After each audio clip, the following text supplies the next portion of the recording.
Americans hit the street today as part of the No Kings protests. The wave of protests is aimed at the Trump administration and other elected leaders. Now, crowds started gathering around 10:30 this morning in Macon's Tatnall Square Park. The protest, organized by local group Macon Trouble, echoed similar demonstrations across the country.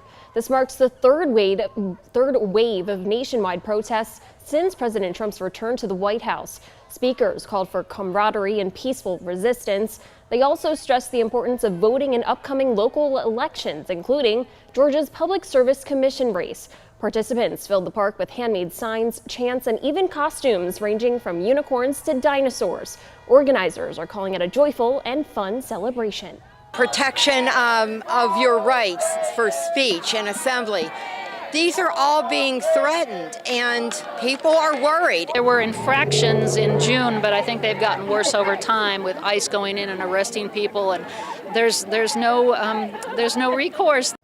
Protesters walked through the park chanting until noon today. There were no counter protests reported.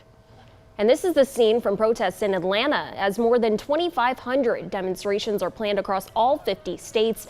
This is the second round of these kinds of demonstrations against the Trump administration. The first No Kings rallies were staged back in June. Organizers say they are protesting against what they call Trump's authoritarian agenda. That includes the president's push to deploy National Guard troops to American cities and immigration raids. Organizers say these peaceful demonstrations aimed at providing a clear contrast to the administration's recent show of force. Some Republican leaders have labeled the protests as anti-American, while Democratic leaders are praising these efforts to resist the administration. In this moment in which we are seeing a president and an administration arrogating to himself power that doesn't belong to him, our message is very clear. This is not about the people in power. It's about the power in the people. And I think that a big part of what the Trump administration is trying to do is weaponize despair. So intimidate and bully people that they won't stand up. He's getting his answer today.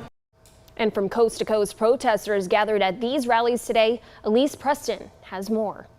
From coast to coast on Saturday, protesters gathered at No Kings rallies against the Trump administration, standing up for democracy and First Amendment rights. Every American should be really concerned that Trump's mission appears to be to just demolish and destabilize the Constitution. And when we start seeing that rights are being eroded, then it's time for us to do something and to speak up. Organizers say protests were planned in more than 2,500 large cities and small towns. Celebrity scientist Bill Nye took part in a rally in Washington, D.C. Rather than doing one monarch's bidding, we have agreed to form a democracy, to work together, and to follow the laws that derive from it. No thrones, no crowns, no kings.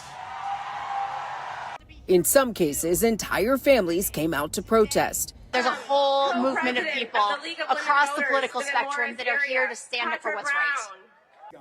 Protests additionally took place in Europe, where Europeans and American citizens living abroad stood in solidarity. So I'm here to remind people that what we are founded on is the life, liberty, and the pursuit of happiness. Members of the Trump administration have called the rallies anti-American, and Speaker of the House Mike Johnson says the protests are a Hate America rally, but organizers say the protests are peaceful. House Minority Leader Hakeem Jeffries said this weekend's events are, quote, what democracy looks like. And all this comes as the government shutdown moves into a third week.